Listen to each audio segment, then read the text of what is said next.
As a writer, you don't often get to really feel the impact of your work, not immediately. I mean, sure, people email you or message you on social media to say, hey, I really liked what you did.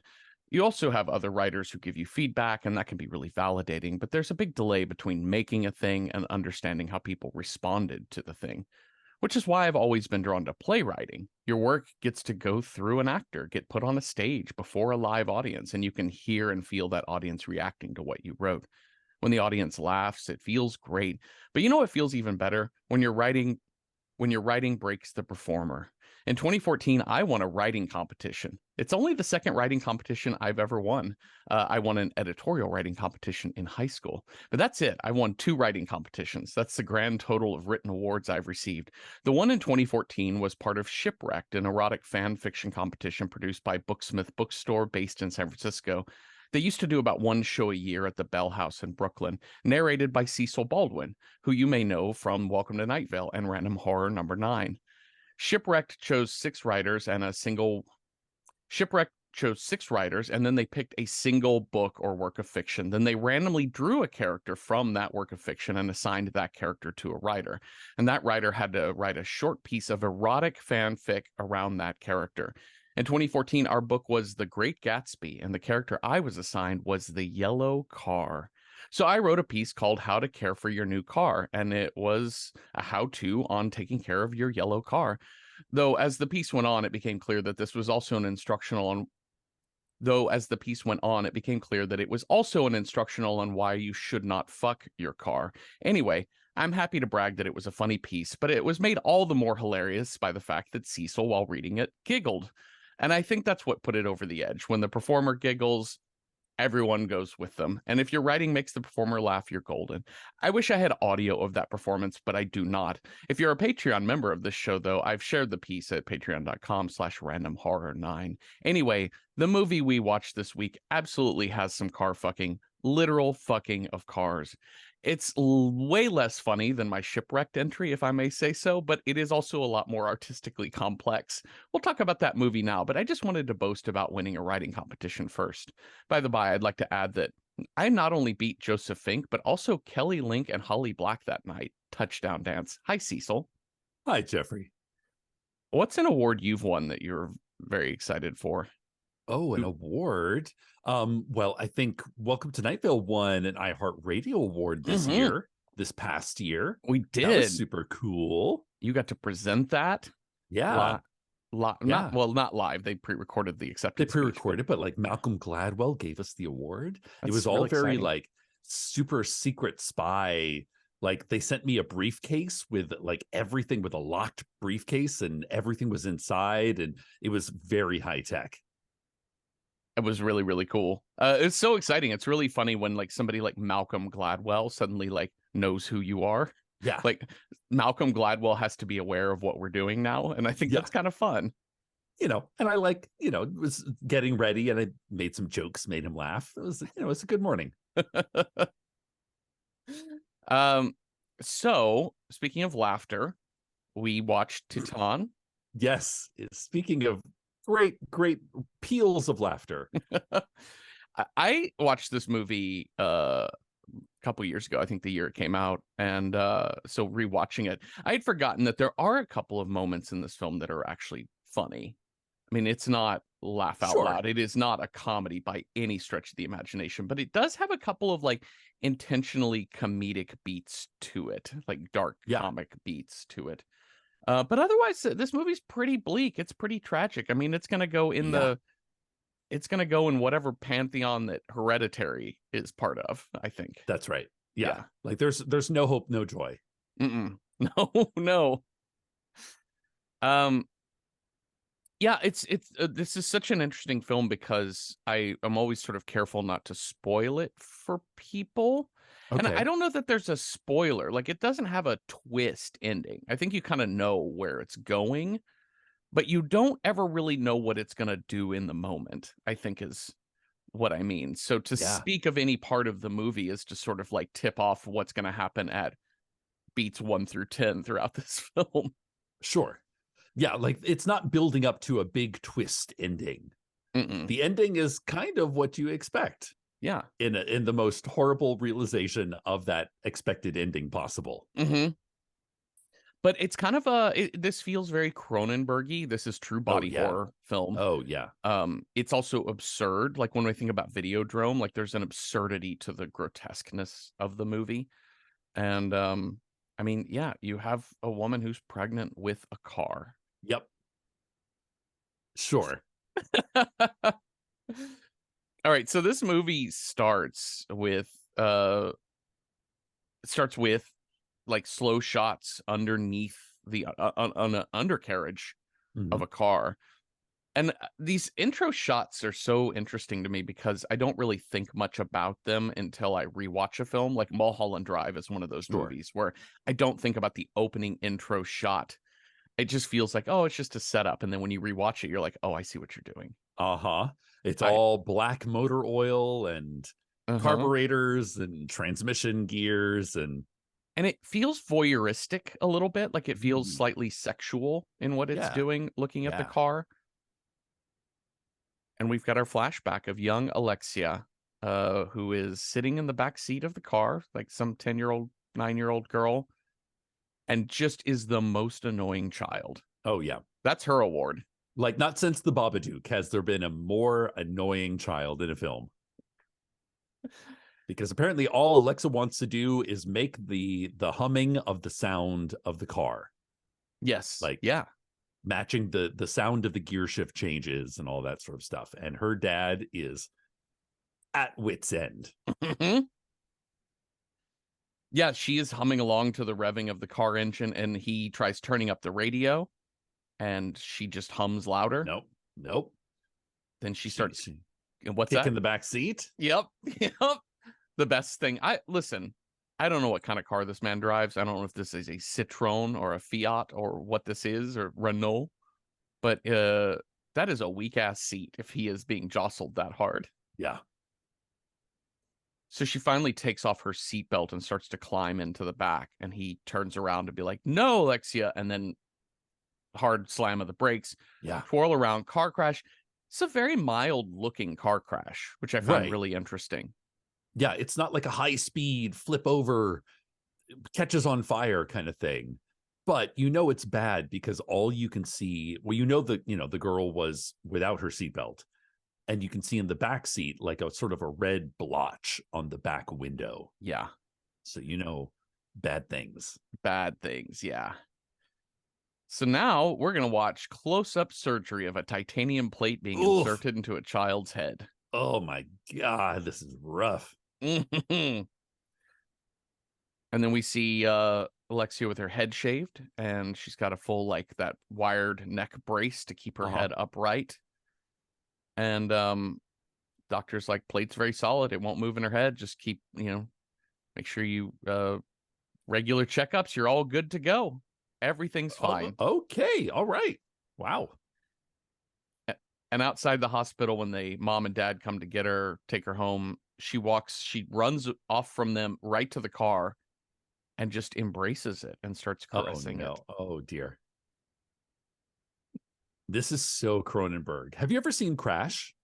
The movie I never Crash? saw Crash, no. Or read the book by J.G. Ballard? Mm-mm. It's about people that get sexually aroused by car crashes or by cars that have been in crashes, et cetera, et cetera, et cetera. So we're dealing in similar waters here. Yeah. Yeah. Well, fast forward to 28-year-old. No, I think we learn later that she's 32 in the movie. There's a point where the news says she's 32. So Okay. adult Alexia is showing up at work, which is a sexy car show in the dance club warehouse. I was like, okay, this is either a car show with strippers or a strip show with cars. And I can't tell if you got peanut butter on my chocolate or if I got chocolate on my peanut butter. Yeah. Get you an event that can do both, really. Right. Honestly. Why not?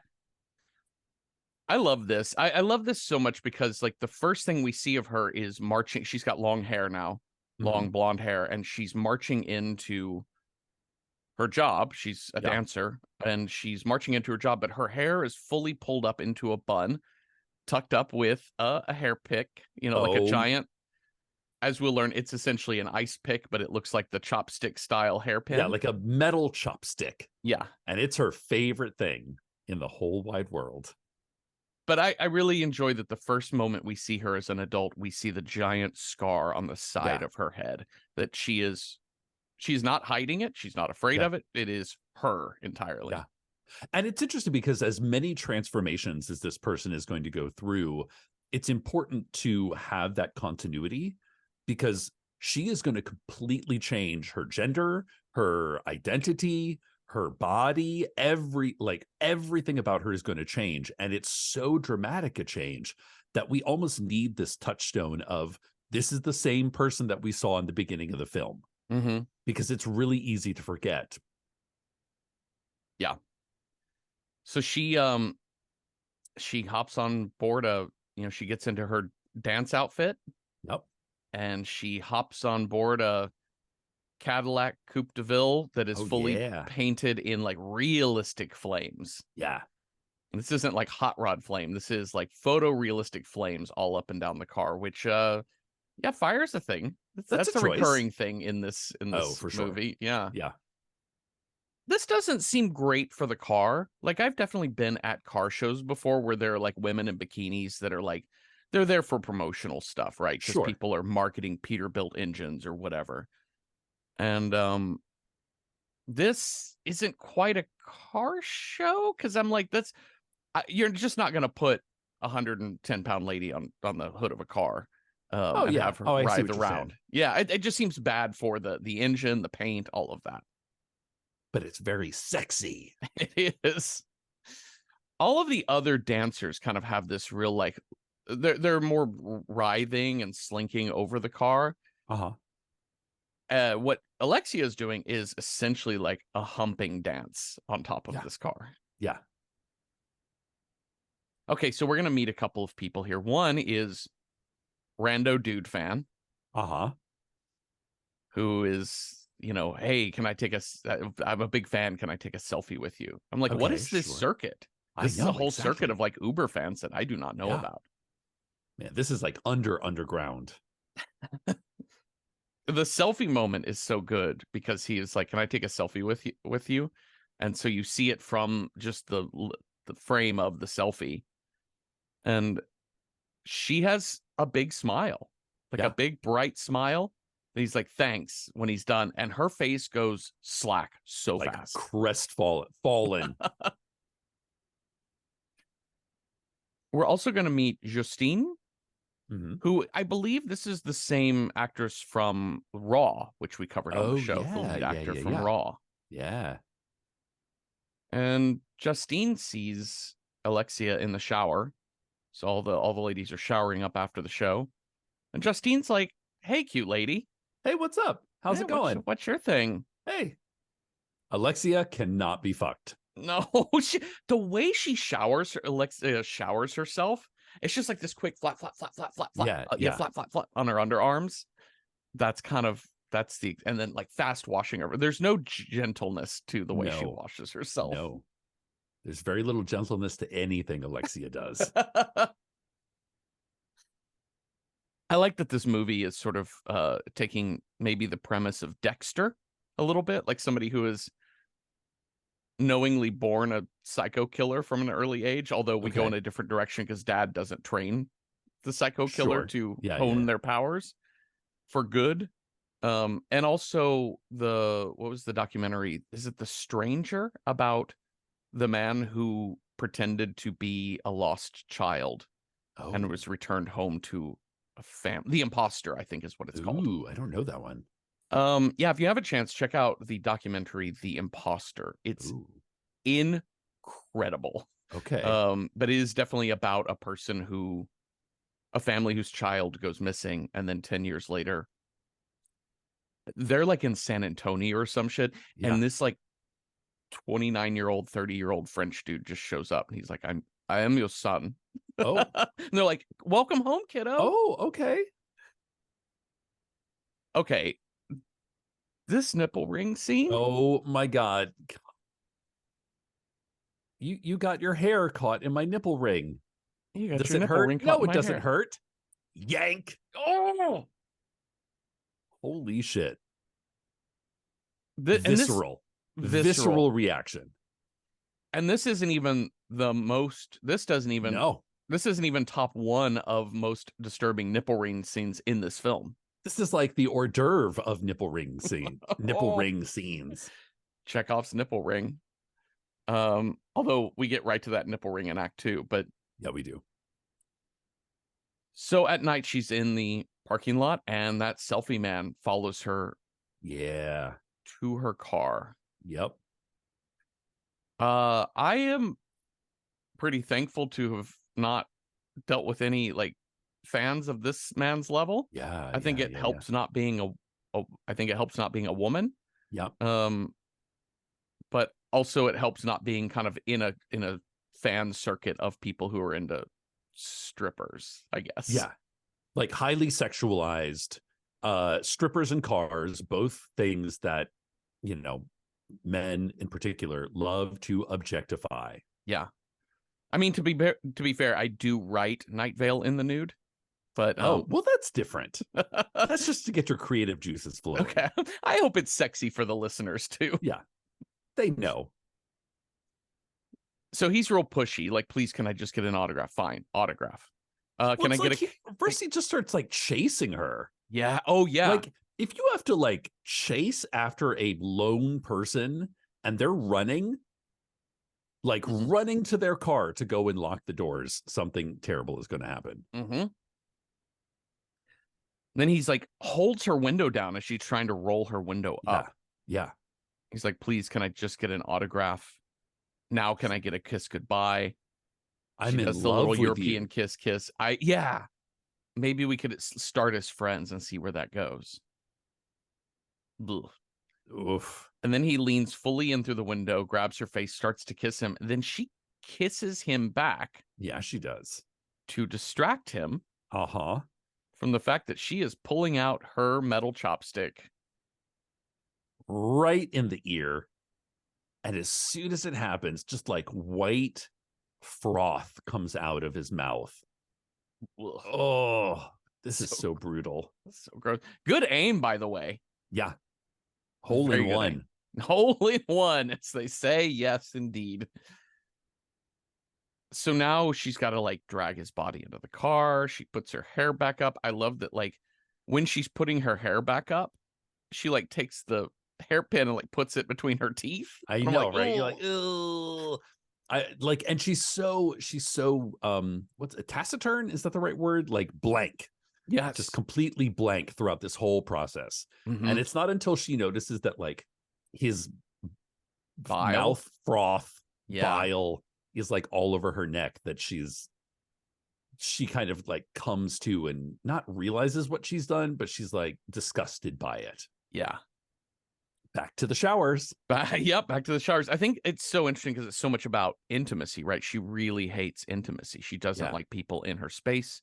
Yeah. I mean, she will accept it and use it, but she doesn't like it at all, which is going to be a recurring thing here as when we get all the way to Vincent. Yeah. But yeah, and there's nothing more intimate than having bodily fluids on your person. Ick. There's a lot of bodily fluids I don't want of other people's on me. Bile is going to be a top fiver, I think. That's pretty high up there. Yeah. So back in the shower, there's like loud thumping. This is banging. Crazy, man. Because we're only like 10 minutes into this movie. Mm-hmm. And this is very surrealistic. Like there's a banging on her door that is so loud it's shaking the door. Yeah. You see the mirrors quaking on the walls. But she like opens the door and looks outside. There's no person outside. Mm-mm. But there is that car. Coupe de Ville. And it is flashing its lights at her. Uh-huh. And she's like, hey, baby. Oh, man. And of course, she goes and gets inside that car and like low rider. Mhm. It's like on its hydraulics are going, and you're like, wait, is she? It? Yeah, I think she's fucking that gear shaft. Yeah, she is fucking that car.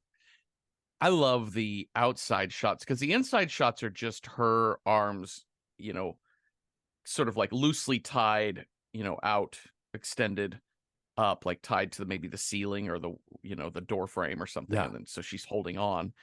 And then when it cuts to the outside, it's a wide shot of this car alone in the middle of a showroom floor. Its hydraulics are like bouncing it off yeah, of the ground. So good. man. And it looks violent. Yeah. It looks extremely violent. It's so violent that the next shot of her is her kind of like waking up the next day in her bed, and she has bruises like all on the insides of her legs. Yes. I also clocked this time during that scene that I didn't notice the first time I saw it, is that like her panties are stained black right along the Yeah. crotch too. Yeah. Yeah, this scene is this sex scene is, I think, really incredible because you see a ton of sex scenes in movies, and I didn't feel like it was done in a silly way. I think it was No. done, the concept when you say it out loud, it seems silly, Yeah. but it so perfectly goes with the violent masculine energy in this movie. Yeah. Yeah. This Yeah. Yeah. movie Yeah. is incredibly masculine. Yeah. And it is playing with that type of masculine energy, is like kind of like rolled up anger Yeah. and love And desperation. and desperation. Yeah, desperation's a great word for that. Okay, so we also realize at this point she lives with her parents, and they're very nice, palatial, Yeah. beautiful modern home. Like they're like on the water, presumably in the south of France Yep, somewhere. Looks rich, very very rich. rich. None of them are really like, her and her dad don't even talk to each other. Like they're moving in the same kitchen, Yeah. getting snacks, and not even acknowledging each other. Meanwhile, there's a news report on in the background, and it's silent for long enough that we hear about a possible serial killer because there's another body found, and Uh-oh. this is now 3 men and 1 woman have all been found murdered in this particular way. And they don't say what the particular way is, Mm-mm. but I think we can guess. Yes, yes. Stabbing somebody with a chopstick through the ear is a very particular Very way. particular. Mom, only mom, when mom comes out, she talks to Alexia, and it's kind of the brief, like, how are you feeling? How are you doing? Everything Yeah. okay? Well, my tummy hurts. Well, have your dad examine you. Dad's a doctor. Okay. Gotcha. What do we, I even rewatching this movie, I don't fully know what was happening with the scene with her and her Yeah. dad. Because she's laying on the ground, belly exposed. Dad is like feeling the belly Uh-huh. and saying, it's fine. You feel that? Do you feel that? You feel that? You feel that? And then he was like, "You're fine." Like I got the sense he didn't. There's no dialogue here, but I got the Yeah. sense he was saying, "Um, you're fine. I don't feel anything." And she grabs his hand and places it on her belly, Yeah. and he yanks his hand away. End of Yeah. scene. Yeah. That's I don't know. It's so brief. And in that moment, I thought he had actually put his hand in a place, and it was kind of the opposite, where like he had touched something that caused pain to her. But I think you're right. Like Yeah. she's trying to get him to acknowledge her carburetor baby. Hmm. Yeah, I could take like the psychotherapist read on this, which is that like this is a child whose parents have never paid close attention to her. Yeah. From the get go, we have dad trying to ignore her most annoying qualities rather than engage with them, rather Yeah. than understand them. So this is a moment of like, something is horribly wrong, supernaturally wrong with me, Yeah. I Yeah. think, Yeah. And and she I need knows you to it. acknowledge it. Yeah. She knows it, but it's not, mom and dad just don't get it. Yeah. This movie moves so quickly with things happening because Yeah. we're now at some house party that Justine has invited Alexia to. Uh-huh. and they are making out outside near the Yeah. water. Again with the nipple ring. Stop with the nipple ring. This scene is so hard to watch. First, because it starts with like Justine's shirt gets pulled up and Alexia is just like licking her nipple like a puppy. Yeah. And I like And the line Justine's like, "It's your first time with a girl?" yeah, you can do other things. Uh-huh. Nope, she is fixated She's on the fixated on. headlights, if you will. Oh, yes. That's beautiful. But it gets The more and more intense until like Alexi is like gnawing on this girl's nipple and nipple, like pulling it away. mhm. Oh, it's like it just makes my skin crawl just thinking about it. Yeah. Boy, that she gets some lift on that nipple ring when Yeah, she she pulls does. it back with her teeth. Yeah. It's so good. And Alexia gets mad and basically is like, tells her to fucking stop. Yeah, Like, Justine no, gets I'm mad. sorry. Yeah, Justine says that to Alexia, and Alexia gets into like pouty mode. Like her face Yeah. goes fully like Crestfallen. Yeah. crestfallen, marches off, goes over to some other corner and just pukes. Yeah. And her belly is getting starting to be poochy. Yeah. A And little she bit. is, and there's like oil around Yeah. her like panty line. So things are bad. Yep. She then takes a pregnancy test. Uh-huh. Positive. Yep. Uh-oh. What's the best solution here? The choose your own adventure. What do her choice in the scene is to be like, maybe I can terminate the pregnancy myself Yeah. using a chopstick that has recently been inside a man's brain. My God. Horrible. Horrible. Horrible. She goes back out. That seems to fail. And she goes back out to Justine, who is so nurturing and naive. Yeah. Justine seems like a great girlfriend if you're not a psychopath. Sure. Like, ladies, if you're looking for somebody to really be patient with you, Justine's your girl. Yeah. Because she She is seems immediately like, cool, yeah, she fun. embraces Yeah. Alexia. But Alexia basically pulls that hairpin out and stabs her in the face with it. Yeah. Yeah. She tries to hit the ear, but doesn't quite get it. And it like lodges itself into her cheek. Ooh. Messy. Messy. Very messy. But Alexia does get the job done eventually. Yeah, there's a struggle. But not before Justine's roommate comes down, is like in his underwear, is like, hey, what are y'all? Uh-oh. He is this man is pretty well built. Yeah. She drags the fire poker over to him and immediately goes for his foot. Yeah. Just, I think, a smart move. Actually, you want to incapacitate him. Yeah. And surprise him. And then uses a bar stool to finish him off. Crushing it through his throat. Crushing his jaw or throat. Yeah. And then another lady comes downstairs like, what the fuck's going on? Oh my God. Well, Alexia's like, goes up the stairs with the fire poker, tap, tap, tap. And then another roommate comes out. Oh, Jerome. And, this is when you were like, is there comedy in this? It's this moment where Alexia asks him, it's like, how many of there are you? Yeah, and Jerome's like, well, there's me, there's Justine, there's Fred, there's Daphne. I don't know all their names, whatever. Yeah, so she hugs him. He's like, you look like you've had a rough night. Do you need a hug? She hugs him. Yeah. All these very nice people. And she stabs him in the back with her very sharp. Yeah. Very sharp hairpin. Man. Well, at this point, the girl roommate has come out. Mm-hmm. Struggle. And then manages to smash Alexia's head into the wall. And then girl roommate gets away in the struggle. Yeah. that changes things now because Yeah. we 100% know your name. Yep. Know your Yeah. name, know your face. Uh-huh. We know what you've done. Yeah.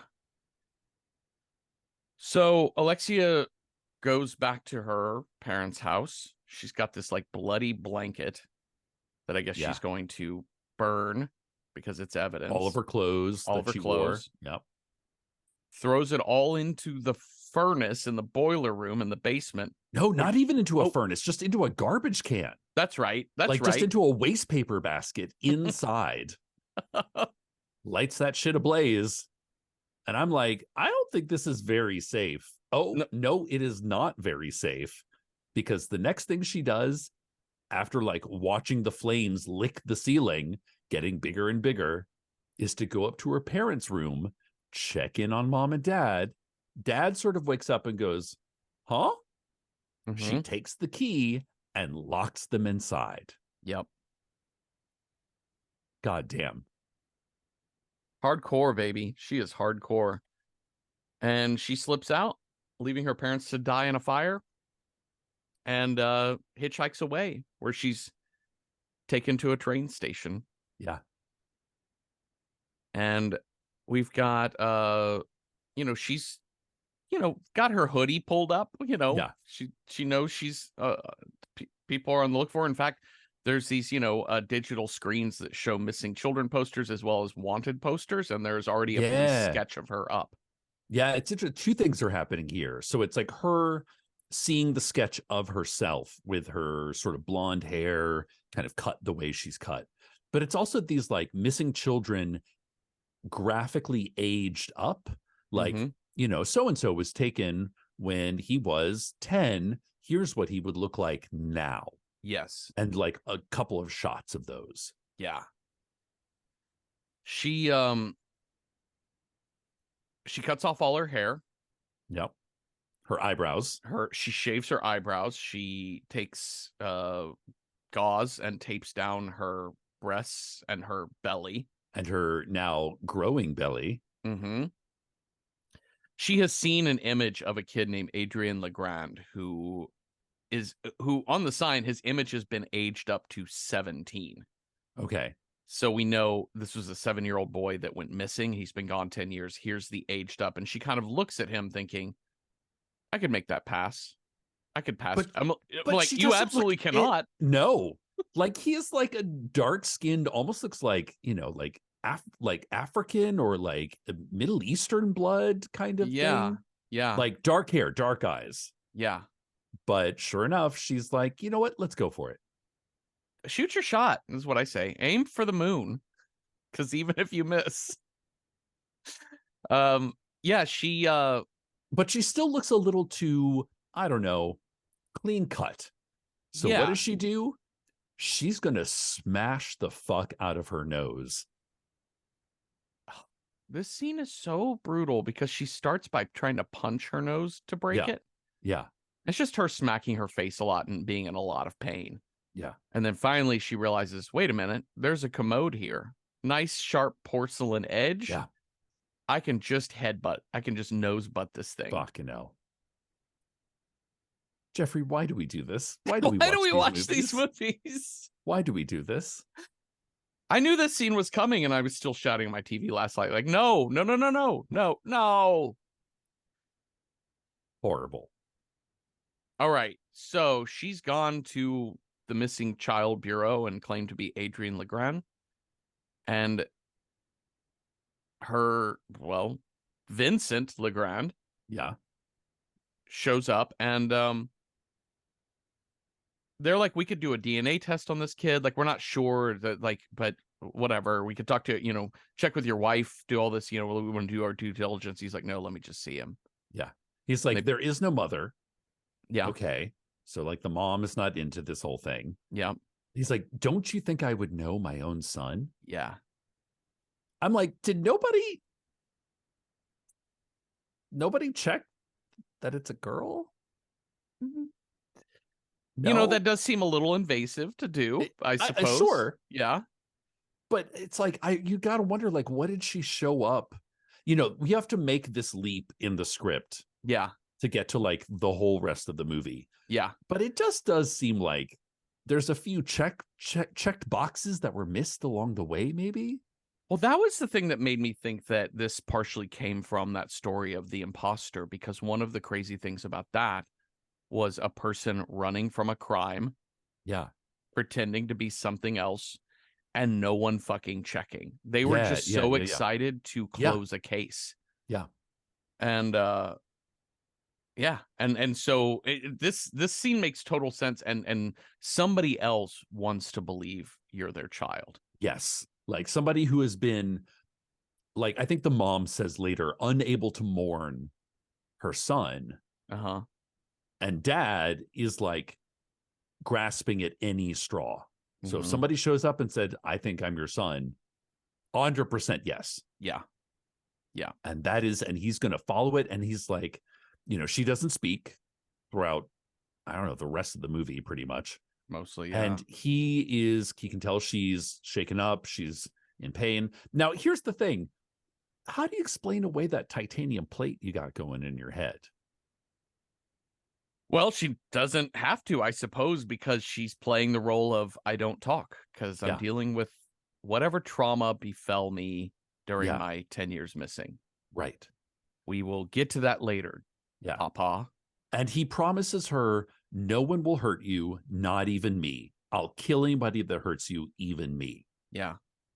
Like unconditional dad love here. Yeah. Yeah. It's yeah, he says, you know, can't you, you know, his actions towards her, you know, I find it so interesting that he says that, like, I will kill anyone who hurts you, Yeah. including myself. I will never hurt you. But all of his actions are so aggressive. We'll sort of learn later Yeah. that he's roided up. Oh, yeah. Like he's gone full Barry Bonds here, and he Yeah. is but there is so much masculine energy. There's a lot of like, Yeah. grab, wait, no, do not go. There's a lot of like Yeah. telling Alexia, or he presumes Adrian, at the dinner table, like, can't you you haven't said a word, can't you say something? Like he's Yeah. so forceful with his Yeah. tone. And then he It's has to also talk himself down from it to say, you know, never mind, you'll Yeah. talk when you're ready. Sure. It's also important to note that he's a fireman Mm-hmm. and he lives in this, he's sort of captain of the firemen's, and he lives and works in this very masculine environment, Yes. like hyper masculine environment. Mm-hmm. Well, he's gonna take Alexia / Adrienne to this hyper masculine environment.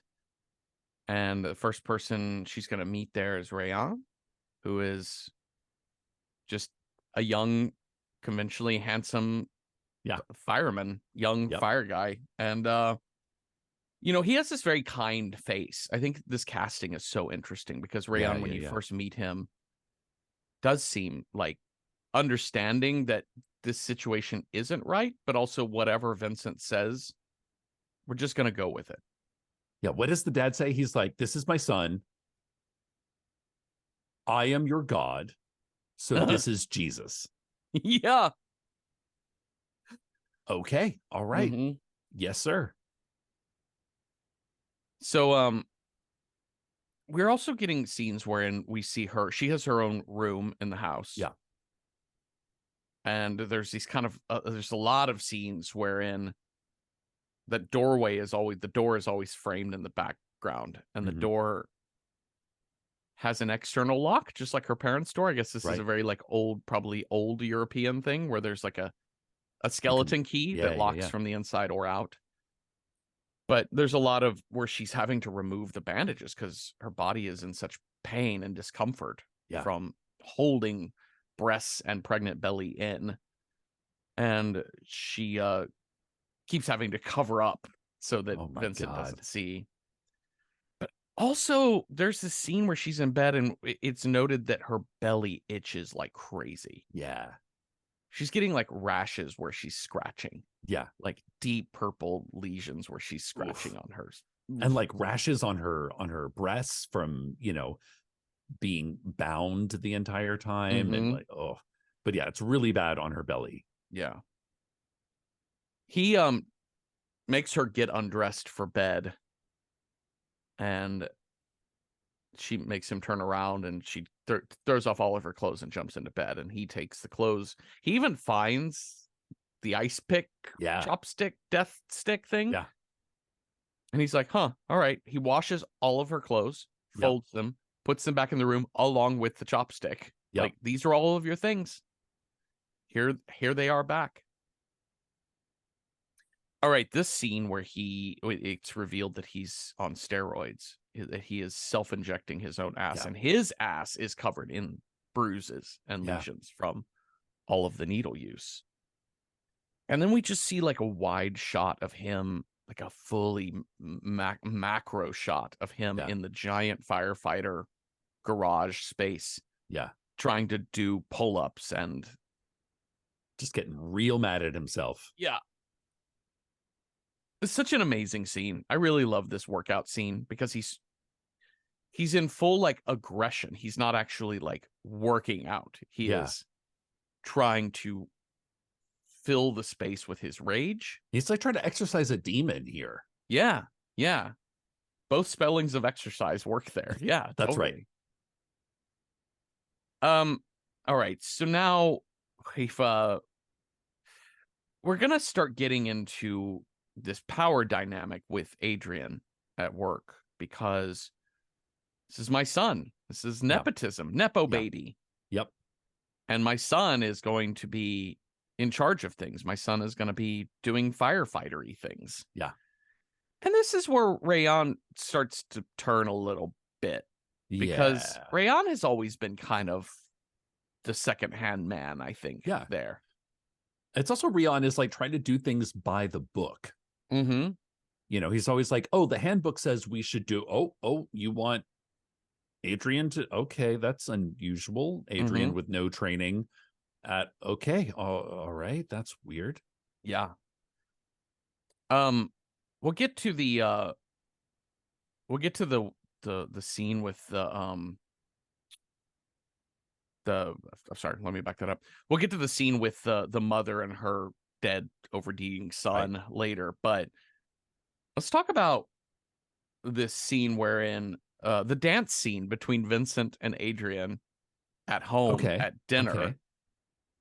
You know, there's a moment where he sees Alexia's jacket open and sees like basically sweat stains gone through the gauze and have stained her white t-shirt kind of brownish. And he's like, hey, what's happening there? Tries to reach in, and she's absolutely not.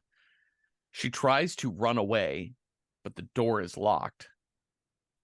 And so he does what any good father would do, which is that he puts on the Zombies on the record player and starts just dancing in the middle of the living room. No one told me about her. An interesting song choice. Yeah. Yeah. Name of the song is She's Not There. Yeah. And she comes into the room and he starts dancing with her. And this dance gets physical. Yeah. Confrontational. He starts like playfully slapping at her. Like, this feels like athlete dad. Like trying to get his son to like, put up your dukes, put up your dukes. This is how you fight. Slap, slap. See, if you had your dukes up, you could block that. And then it turns into real fighting. Yeah. When Alexia jumps on top of him and then whips out that fucking hair stick. Yeah. I love this so much, this line, because he blocks it, grabs it, and he's like, what are you, in a knitting club? Fight like a man. Yeah. It's an amazing line. Damn. But what's so tender about this scene is that he says, why do you always want to leave? You're already home. And then he just gives her the keys to the house. Yeah. And she gets up and leaves. Again, like I was talking to somebody recently about being a cat person versus being a dog person. And I've always been grew up a dog person, and then got my first cat in 2002.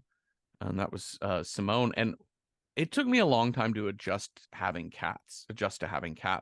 Yeah. But I think cats teach you a lot. And I'm not saying one is better than the other, but for me, cats sort of teach you that you don't have to be in people's space all the time. You don't have to train Sure. the animal. You Yeah. can't train the animal. In fact, cats like people that sort of give them their space. And over time, a cat will, there are certain cat types that really love people, that really want to be in your lap, that want to be in your business. But for the most part, cats work off of, cats are hyper energy aware. Like Yeah. cats Yeah. Yeah. see energy in the room, Yeah. whereas dogs and humans feel energy. And I think there's something interesting here, and Vincent kind of gets it. Like, listen, like, because he is so full force into the "you are my son," Yeah. and obviously I have a lot of demands on what I want you to be, but also I know I cannot force you. The We have time. Here are the keys. You're gonna have to do what you do. I just find that interesting. I don't know. I found it sort of touching. There's an Yeah. acceptance that Vincent has that I would say a vast majority of parents don't have for their No, kids. not at all. So here's another scene that I find sort of hard to process, but I like it. It's a strange scene where she goes and gets on a bus. Right. This bus scene is really fascinating. One, because the bus doesn't look real. Like the lighting in the bus and the big, thick, almost like black leather seats, Yeah. and there's Very like, neon on the inside. yeah, neon, and there looks like red curtains in the back window. Like Yeah. it just looks like a fiction. And there are, it's Alexia gets on the bus Yeah. dressed as a boy, like a Yeah. kind of gawky looking boy with a broken nose Yeah. and shaved head. And then across from her, this young, attractive black woman Hmm. gets on the bus. And then a group of like four asshole boys, like Like 20-year-old bros, lads. lads. Yes. A group of 20-year-old lads gets on the bus, and they're hooting and hollering and making racist and sexist Yeah. commentary Like, about, I'll fuck anything. I'll fuck anything, anywhere, any hole, yeah, over and over black, and over Arab, again. Jew, Yeah. blah, blah, blah. It was a lot of that. Yeah. And then they start harassing this black woman. Yeah. And there's a moment, because they're getting more and more aggressive, like, oh, she thinks she's better than us. She thinks she's a celebrity. Yeah. She won't even look. Turn around, sweetheart. Look at us. Blah blah blah. And hey, hey, slut, turn around, which is an awesome Yeah. way to get a woman to pay attention to you. Of course. And Alexia and this woman make eye contact, and then cut to bus pulling away. Alexia alone, still at the bus station. Is this Alexia being like, yeah, no, I'm not here to help anybody? Is that what's happening here? I think it's Alexia not helping, and also realizing that it's not going to get any better than what she has at Vincent's house. Yeah. Like, this is the world that she lives in. If she were to, up and leave and disappear and try to make her own way in the world, it would just be more of the same of the stalker fan from the beginning. Yeah, that makes perfect sense, actually. But she is she gets back home, and Vincent has overdosed on steroids. Yeah.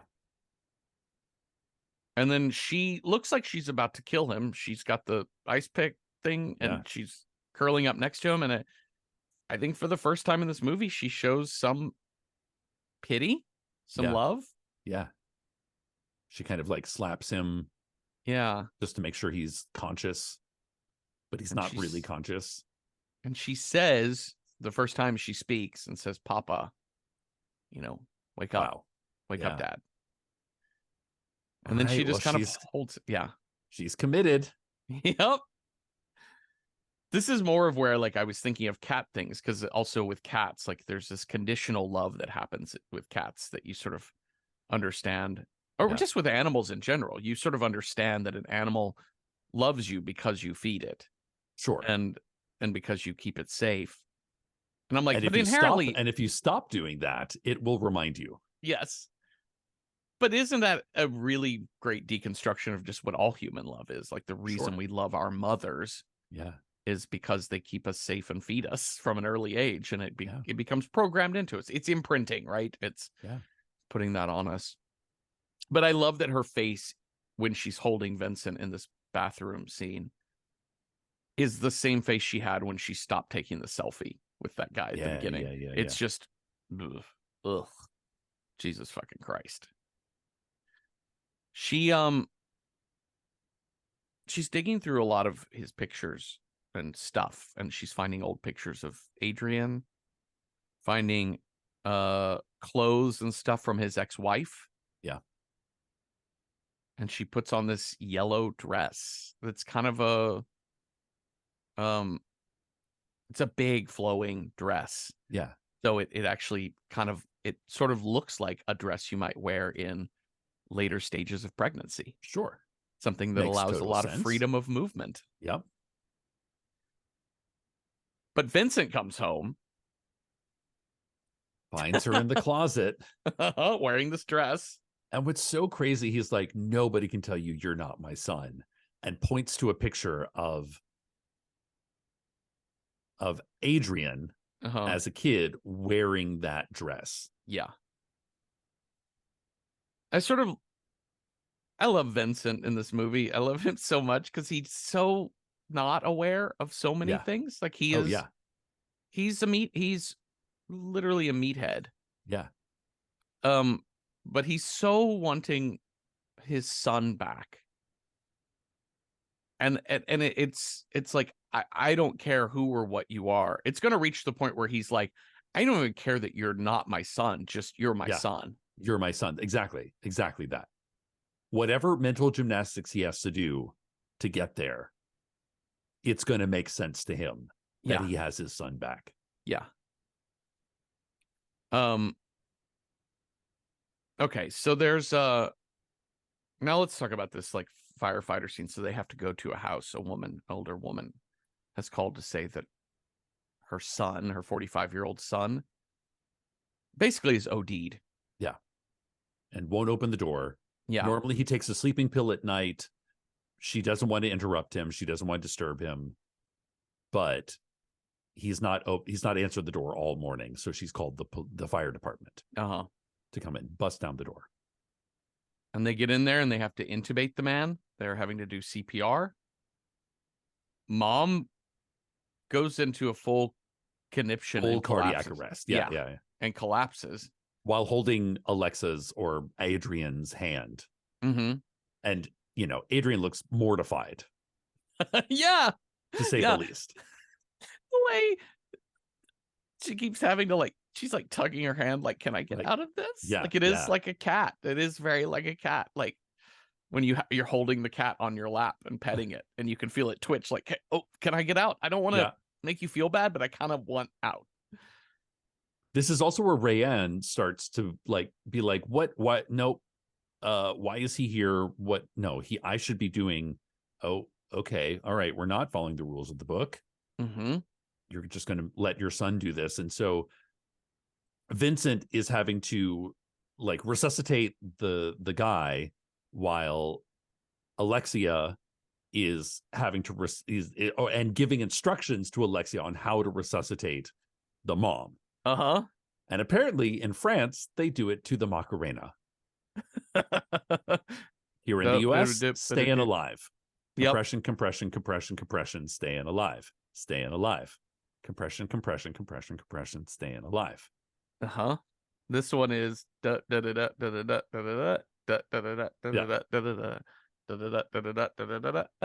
Macarena. Breath of life. His singing of this is so wild because it's so arrhythmic. Yeah. Which I found really funny because when he gets to the "Hey Macarena" part, I'm like, we lost the tempo entirely. I think I don't know what's going on. You went into 5/4/7/8 time or some shit. But I get the sense they don't explain everything in this movie, but I do get the sense that it does work. It brings this woman back around. Yes. But I think the son's probably dead. Yeah. We see him going out in a body bag on a stretcher, so that seems ineffective. Yeah. in the ambulance, Rayon is looking at his phone and he Yeah. finds Yahoo News and he sees the Uh-oh. police sketch of Alexia and then looks Oh, up at man. Adrian in the ambulance and is like, "Where are you from? Like, for real?" Yeah. And I love this because she smiles at him, like the cursory, like, ha, ha, ha, we're just making small talk, right? And he Mhm. smiles back and they both turn their, and then she turns her head and it goes back into that dull, neutral Yeah. face. And his face turns so ugly. Yeah. This beautiful, like boyishly faced, handsome man who's always sort of positive and direct. Like he's not Yeah. always Yeah. Yeah. smiling, but like he's always focused. Like he always But seems like someone a you man. describe as lighthearted. Yeah. And then suddenly he looks mean. Yeah. Rightfully so, given what he thinks he knows here. Unfortunately, you tipped your hand, man. Uh-huh. Yeah, we have a bar party that's all like shot in this like lavender fuchsia hue, Yeah. like all done in slow-mo Yep. of the bartenders, or sorry, the firefighters all at this bar kind of like dancing and drinking. And Hyper masculine, Mhm. like to the point of like it almost looks gay. Looks quite gay. I feel like you could just every firefighter scene in this movie, you could just put Tub Thumping by Chumbawamba Yeah. on and it would make sense. I Yeah. get knocked out. I Oh, get up totally. again. Yeah. Yeah. Um so yeah, I mean this movie, if it were a city, would just be South Boston. So they Rayon pulls Vincent aside and is like, I want to listen, I need to talk to you about your son. Yeah. And he doesn't get a chance because Vincent's like, we don't ever talk about my son. Is that clear? Oh, okay. All right. Oh man, see the direct approach, not always the best approach. No. And then we get another scene with Alexia, Adrian Mhm. dancing with dad, where like dad has like lifted his quote unquote son into the air and is twirling him Doing about in like the slow mo. helicopter Yeah, shit. yeah, doing the helicopter. Meanwhile, I'm like the baby. Also the like, what is this? No, okay, all right. Hmm. Yeah, yeah, it's very strange. So now Vincent's ex comes to see Adrian, Mom. mom. Yeah. And you can tell on this actor's face right away. Yeah. She has fully made the choice for her character. I don't believe this at all. No, I'm not buying it. No. I am not buying it. This like half-hearted hug that she gives to Adrian, quote, Adrian. I also, at dinner, the three of them are sitting there and finally, she keeps trying to ask, the ex keeps trying to ask her son questions. Vincent keeps interrupting, saying, he doesn't talk. It's fine. Don't worry about it. She's like, Yeah. but can I at least try to talk to him? Yeah. And he says, hey, kiddo, give us a moment. So Alexia, Adrian walks off. And Vincent, not understanding what's happening here, tells his ex, I won't let you take him. She's like, oh, I don't want him. No. Nope. Don't want the imposter. This is your mess. Yeah, you have misread what I am here to do. Yeah. Yeah. And mom actually says to Alexia at one point, like, I don't know who you are, but you're not my son. Yeah. I don't know what game you're playing, but I want nothing to do with this. Yeah. Yeah, and she actually walks in on Alexia, who's in the bedroom, like fully has stripped down all of the bandages and is like starting to scratch a hole in her belly, revealing Okay. some metal behind it. Here we go. Mm-hmm. And also she is squeezing her own breasts and like oil, like STP, like She is not clean oil, very dirty oil. or oil. Yeah. This is the oil that comes out of your car when you Yes. get an oil change. Like Yes. this is This is not not the golden oil you put in your car. no. It's the same kind of black oil that you saw in the title sequence. Yes. Um and then she sees the ex goes down the hall and sees Adrian's or Alexia's body. And there's like a moment of like understanding, like woman to woman sort of thing. Yeah. Like she grabs Alexia's hand when Alexia's doubled over in pain. Yeah. But she just says, you poor thing, what did you get yourself into? Yeah. And honestly, I don't give a fuck what you do. Yeah. Just don't hurt him. Yeah. Take care of him because he fucking needs it. Yeah. Okay. There's another like tender bathroom scene between Vincent and Alexia when he asks her for help injecting steroids. Yeah. And she does. And then he slaps her away. Yeah. And it's like, no, I take care of you. It's not the other way around. Okay, Dad. Daddy, I don't understand. Yeah. And then he says, do you trust me? She nods yes. And so he puts shaving cream on her face and he starts shaving.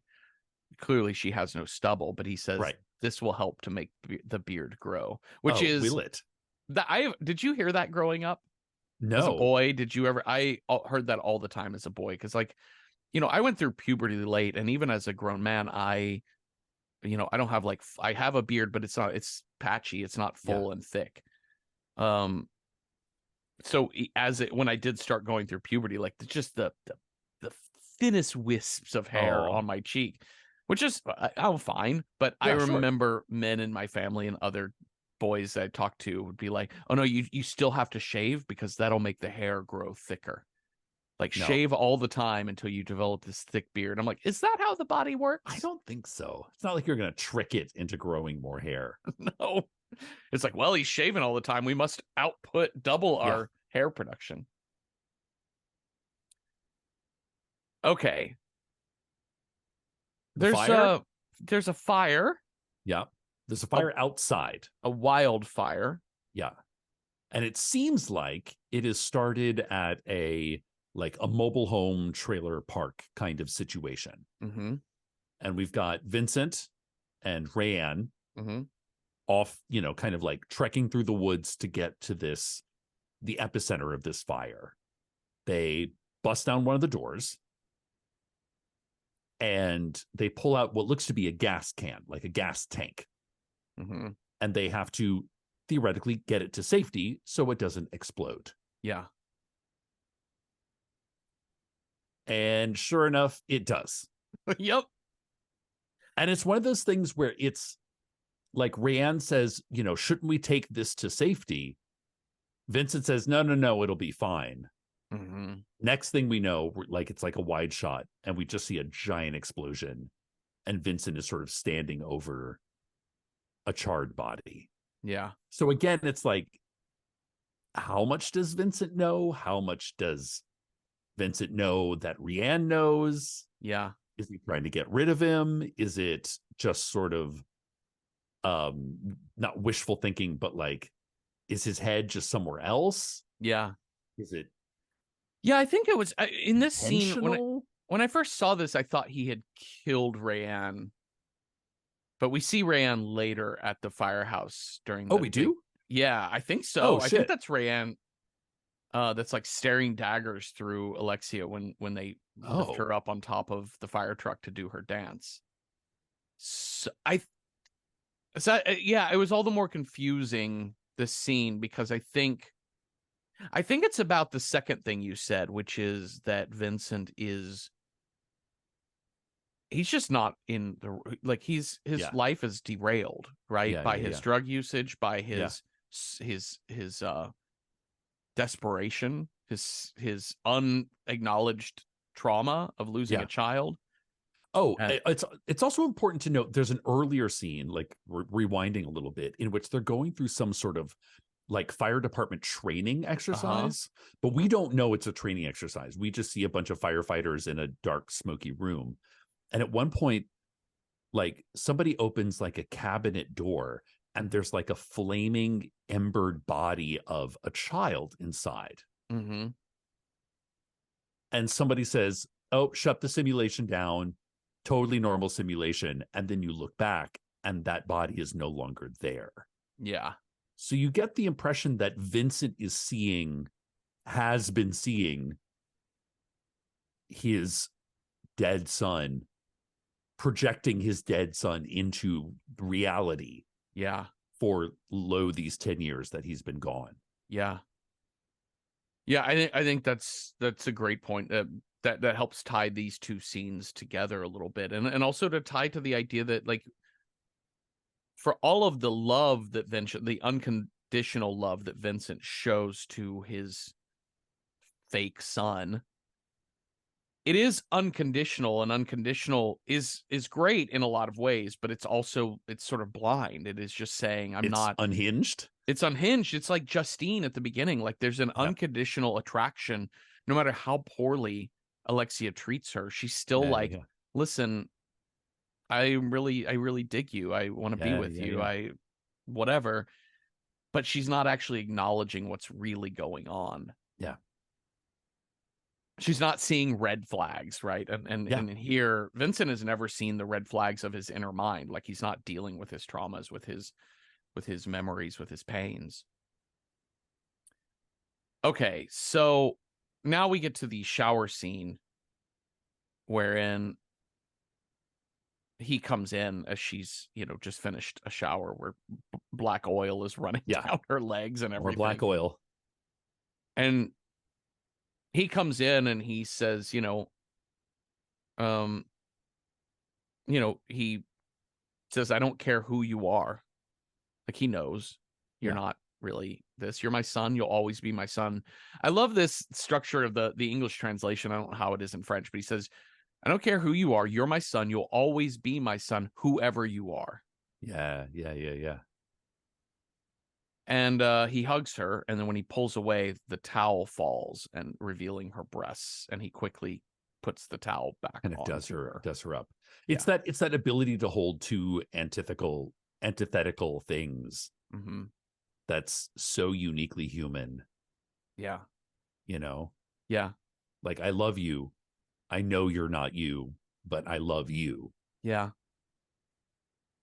Rough. Yeah, That's rough, Jeffrey. it is really, really rough because it's so misplaced. It's so, again, it ties back to the fan at the beginning, the first man that gets stabbed here, because he says, I love you. There's an unconditional love that, like, that somebody can achieve in a parasocial relationship like that, where you've built up in your mind what somebody is. And he even says, he's like, I know you don't love me. I know, but maybe. Yeah. What if we tried? Yeah. And yeah, I'm in love with the idea of you. Yeah. And that's kind of what Vincent is at too. Yeah. But like, presented in a fatherly way is a lot less threatening than presented in a I'll chase you through a dark parking lot way. Sure. Yes. Okay. This is my favorite scene in this movie, is the dance party at the firehouse. Oh, wow. Okay. French flags as far as the eye can see, which I think is not an accident. Mm-mm. Well, and it's very much like if you've been in an American firehouse, you'll see American flags. Yeah, it's just very, like, it's so masculine. It's so masculine to have your nationalism hanging on the wall. Yeah. This and is they're like slam dancing. Yeah, this is like early aughts club scene, right? Yeah. It almost feels like this movie isn't of the current day. Like, this scene almost feels like a period piece. Yeah, like 20 years ago. Uh-huh. But they are slam dancing hard, like hardcore punk. Yeah. Full on, no effects. Yeah. Yeah. And Alexia / Adrian is up in there. Mm-hmm. And again, I'm like, oh, your carburetor, baby. You got to watch out for that. She's being, like, kind of slammed around in the group of men. these slam dancing firefighters. Rayanne is staring daggers through her. And eventually they pick Adrian up, carry Alexia to one of the ladder trucks, gets her to climb up on top, and then they start clamoring for her to dance. And she does dance, but not the type of dance they are expecting. And what's interesting is the song choice. It's like this, like it's like an old blues song, and it's the same blues song that was playing when 10-year-old Alexia was in the car wreck. Oh, yeah, okay. Different version, but same song. Like Lord, I Was Born a Wayfaring Stranger, you know. Oh, so not catch. exactly the most striptease of a song, right? Mm-hmm. This time it's sung by a female vocalist, I think. Mm-hmm. And Alexia just goes right back and just does her sexy, like, oh, well, you've put me on a car. This is how I dance when I'm on cars. And the looks on these firemen's faces are a mixed bag. Confusion, repulsion. They're so confused by what is happening. Yeah. And this disconnect between seeing this like a person dressed as a boy, as a firefighter. Yeah. And all of these men, I think it's such an interesting idea too, that like we don't actually even know if Rayanne was even in the scene. Like we were having that confusion earlier as to whether or not Rayanne died. And I'm like, no, I think he was in that group. I'm positive that was Rayanne staring daggers at her. But I'm like, the whole idea is that a lot of these men just look the same. Yeah. Yeah. And Alexia does not, but she's wearing their outfit. Yep. And she's at the party. She has the name of the son of the fire captain. So she's just like us. He's just like us. And then this like real slow, sexy twirling of the ass dance is priceless. It's so and again, good. It's like the blank face, the like nothing going on behind the eyes. Yeah. There's nothing sexy in the face. Yeah. It is like, if I move my hip and butt like this is what sexy looks like. Yeah. Automated. Yeah. Well, like a car, right? Like a machine. Yeah. Vincent shows up and he sees his son doing this sultry dance, and there's just a long stare of like trying to process what's happening. And he tells them to shut the party down. It's late. Go home. And then everyone's gone home and Alexia stays behind to fuck a fire truck. Yep. She sure does.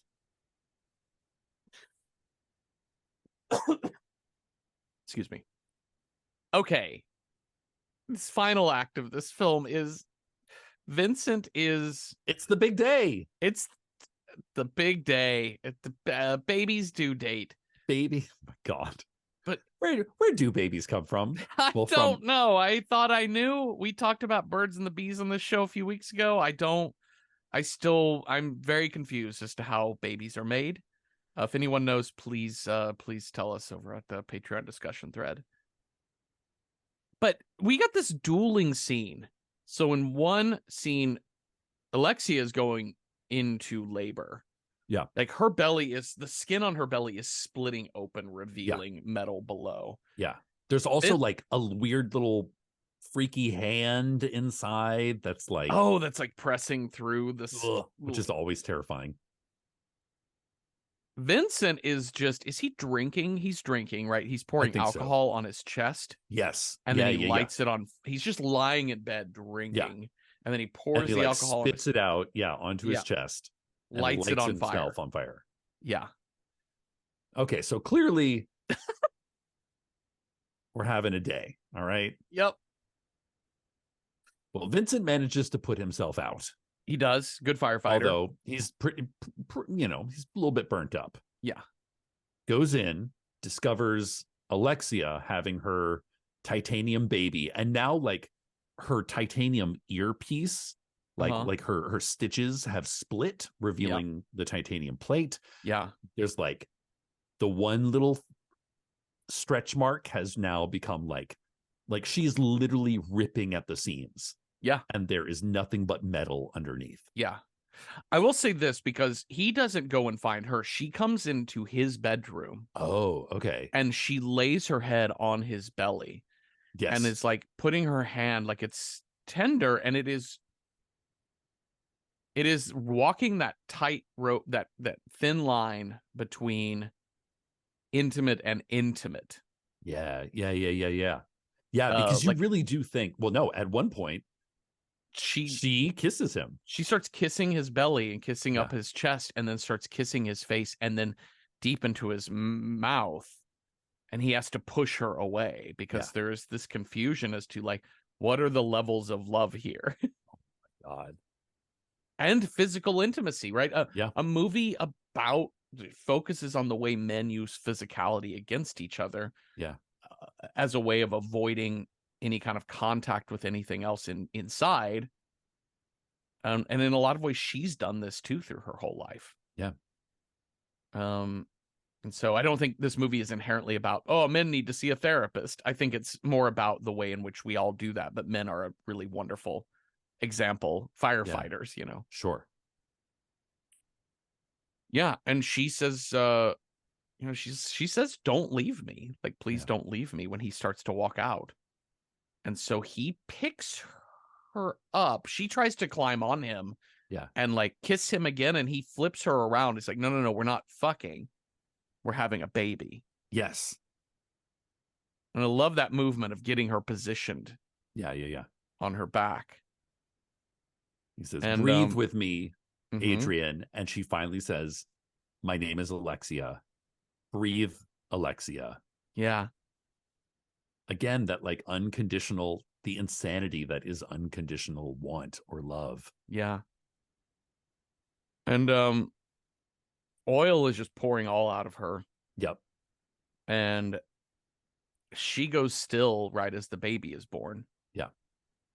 And he sets the baby down, tries to revive her, but cannot. And he tries to do he doesn't sing Macarena here, but he's doing Yep. the compressions and the mouth to mouth, which I don't think Yeah. we do in CPR anymore, but still, um, that could be wrong. I'm I not don't an know. EMT. Who knows? Yeah. I don't Anyways, know. but the CPR, the kiss of the Yeah. CPR is again like it's walking that line of, are you doing CPR? Are you kissing the way Yeah. it's Yeah. lingering there? But it looks like she has died. It definitely looks like she dead. But the baby is there, and he picks the baby up over his shoulder and lays down. And says, I'm here. I'm here, as the baby is crying in his shoulder. And that baby has a metallic spine. Like spine on the outside, metallic spine. Uh-huh. I want to be a fire truck when I grow up, Daddy. Just Well, like you. you can do anything you want then. I want That's so amazing. I want to be a Hyundai Sonata father. That's what I want to be. We can do that. We can make that happen.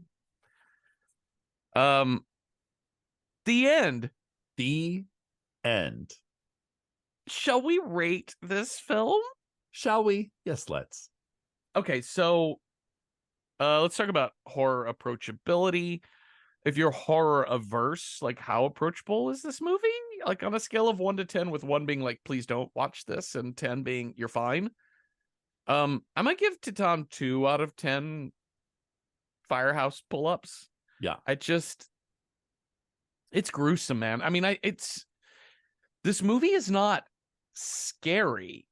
It's a Cronenberg. It's in the Cronenberg line, you know, like if you've made it through Videodrome and The Fly and movies like that, I think you'll be fine. It's really gross, just like those films. I mean, if you're only afraid of horror because you don't like jump scares, there's really none of that in this film. But God, it's intense. Like the crushing of that man's throat with a stool. The sound effects are woof, woof, woof. It's gross. It's disgusting. It's bloody. It's boy, and it is playing with so much body horror and also so many issues around body autonomy and Yeah. what it means for people to accept you. I mean, this movie has we got to it because our style was LGBTQ plus characters in a film, which we certainly have in this movie, but like there is no queer read on this film because it is all that. Like Yeah. there's like every layer of it is dealing with gender. Yeah. Yeah, so I mean, just if that's not something you want to process on a horror body horror sort of way, then that's also another good reason to stay away. But I love this film. I think it's really fascinating. I love a big sloppy pile of metaphors and shit, and I think it's really cool. But yeah, 2 out of 10 for approachability. What about you, Cecil, as a horror film? Oh man, in the canon of horror films, I gotta say, it's hard to compare films. I think Mhm. I liked Raw a little better though. Like I found Raw to be like more of a linear movie and like more of the horror trope beats Yeah, than this one, which is definitely a serial killer movie, yeah. definitely a body horror film, definitely a like fear of yourself and others in this society kind of film. Hmm. But you're right, it's brutal as fuck, but it isn't necessarily frightening, if that makes any sense Yeah, at all. yeah. It's the kind of thing that like you're going to be thinking about for days and days and like wish that you could scrub out your eyeballs and wish you had never seen it ever Yeah. again. So for that, I don't know, I give it 6 out of 10 carburetor babies. Okay, great. Yeah. Yeah, I think it's very similar to I would say it's very similar to a Cronenberg movie in the sense that Yeah. like the horror of it is entirely existential. It's entirely Yeah. about what it means to have your body change on you. Like is your Yeah. body you? Yeah. And yeah, it's disturbing. It's fucking disturbing It's shit. really disturbing. Well, let's figure out what movie we will watch next. You have a scare die, I have a style die. We'll roll those dice up, see what horror movie matches those two things. So, Cecil, if you roll a 1, our next scare is Ghost. 2, Monster. 3, Dolls slash Clowns. 4, a Sadist. 5, Animals. 6, Wild Card. Whatever scare we want. What you got? That's a 4. Sadist. Ooh. All right, so we're going to match up your sadist roll with my style roll. If I roll a 1, our next horror film is a Latin American film. 2, something pre-1950s. Roll a 3, it's a sequel, prequel, or remake. 4, comedy horror. 5, bloodless slash psychological horror. Or 6, prestige horror. All right, what do we got? I also rolled a 4, comedy sadist. Here we go. Okay, well, that's interesting. Let's see here. Oh, actually, there's some decent ones on here. Oh, for sure. Uh, I'm gonna. We have a few that we put on our list, and we're also gonna check in with Letterboxd. If you want to go over to Letterboxd, you can follow Random Horror 9 there, and you can see the lists that we make, and we put up all of the 36 possible roles we could have, and we put those up. And if you want to add to some of those names, some of those lists of movies you think would fit, let us know. So what do we have on our list? We've got American Psycho. Yep. I put Definitely a this on here. sadist. Definitely a Definitely got comedy. moments of dark humor. Mm-hmm. Heathers. Yeah. Definitely a sadist. Definitely a comedy. Mm-hmm. Serial Mom? Scream. You put a Scream. No, Scream. Yes. Yeah, And Scream is definitely a sort of not quite a parody of horror. no, it's sure. It is. Yeah, it's a yeah. send up of horror movies. Yeah. And Serial Mom, John Waters. Mm-hmm. Amazing. Yeah. I don't think I've seen this movie since the 90s. So really? I don't have a lot of memory of it other than, well, it's comedy and it's a serial killer. So there's that. Definitely. All right. So over at Letterboxd, King and Commoner gives us Freaky. This is Okay. a play on Freaky Friday, but it is Vince Vaughn plays a serial killer who swaps bodies with a teenage girl. I've not seen this one. I haven't either. This does come up a lot on Yeah, lists from time to time, so I am getting a little curious about the movie. sure. I'm a little like I'm not allergic to Vince Vaughn, but I have to like limit my intake of Yes. Vince Vaughn. Yeah, that's true. That is true. Joshua Todd's second serial mom, because those prank Yep. calls are to die for. Oh my God, they're the best. M. DeCoste brings up Happy Death Day. Might be a stretch to say sadist, but it is a Groundhog Day meets slasher. I saw this movie for the first time a few weeks ago. I watched it on the airplane. It was on a Delta flight, Oh, and I'm like, I need to watch nice. this. I thought about this because it was fun. I like this movie a lot, but it's definitely not sadist. Okay. Okay. It's killer. But it veers a little bit off of sadism. Scream, Cronenberg TA throws that back Sure. out. Murder Party 2007? I've seen this one. It's definitely a comedy. It's like a bunch of Williamsburg hipsters who invite someone to their party that they're going to murder. Okay. So again, it's very tongue-in-cheek, dark comedy. And that suggestion came from Diamond Dogs. You want to talk about the ones Brave Crab suggested? Let's see here. We got Get Duped, which I've never heard of. A bunch of delinquent teens are made to hike in the Duke of Edinburgh Awards. What? Unaware that they're being hunted. Maybe Duke of Edinburgh Woods. Forest? Yeah, yes, yeah. Woods. Unaware that they're being hunted for sport. Okay, so we have the most dangerous game as people. Father's Day, a ragtag group tries to stop the Father's Day killer, a killer who rapes, murders, and eats dads. That's a very specific kind of murder. Cheap Thrills. Two down to the luck friends are offered riches by a wealthy couple to do increasingly fucked up challenges. Oh dear. Okay. And Severance, employees on a work retreat in Eastern Europe go to the wrong cabin and they find out they're not as alone in the woods as they thought they were. Now, I think I've seen this one back in the day, very indie budget, kind of playing with corporate retreats and like, what if you went to the terrible corporate retreat gone wrong where there's murder? Weaponized Toaster, Seconds American Psycho also gives us The People Under the Stairs, the Wes Craven movie. Sure. Yep. It's definitely got some moments of humor, like dark humor in that one for sure. And they're definitely sadists. And then Tragedy Girls from 2017. Teenage crime reporters Sadie and Michaela are hot on the trail of a crazed serial killer. After capturing the maniac and holding him hostage, they soon realize the best way to boost their social media stardom is to commit the murders themselves. Uh-oh, that tricky social media. Oh, Gen Z. Oh, you kids. Mars Kelly gives us mom and dad. Parents get overcome by a phenomenon that makes them want to kill their kids. Ooh. Also throws out Parents from 1989. Oh, yeah. I remember that one. Okay. Very much like about a family of cannibals that are trying to sort of indoctrinate their child. Okay. Yeah. This is Randy Quaid, right? Yeah. Okay.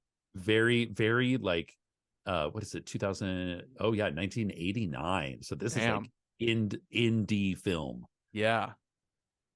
What do we think? What's standing out to you, Cecil? Listen, after the joyless watch that was Titane, I'm leaning towards Serial Mom. Okay. It's sadist, it's comedy. It's more on the comedy. Yes. I mean, it's just a solid watch all around. And listen, Kathleen Turner is a fucking gem in this movie. Yeah, it is John Waters. Yeah, I was going to throw out American Psycho or Scream for being sort of fun, and then also just seminal horror films. But yeah, very true. I do like, one thing I love about doing the show is I've sort of learned over time that like almost everything is horror. Yeah. Like horror is sort of like saying country music. It's such a wide genre of what that encompasses. Yeah. And I like expressing that on this show. And so Serial Mom is using horror elements, horror concepts, horror tropes to make a comedy. Rather than the other way around, which is normally using comedic elements to make a horror film. Yeah, it's exactly it. Because like American Psycho, which I've seen several times, and I have read the book of American Psycho.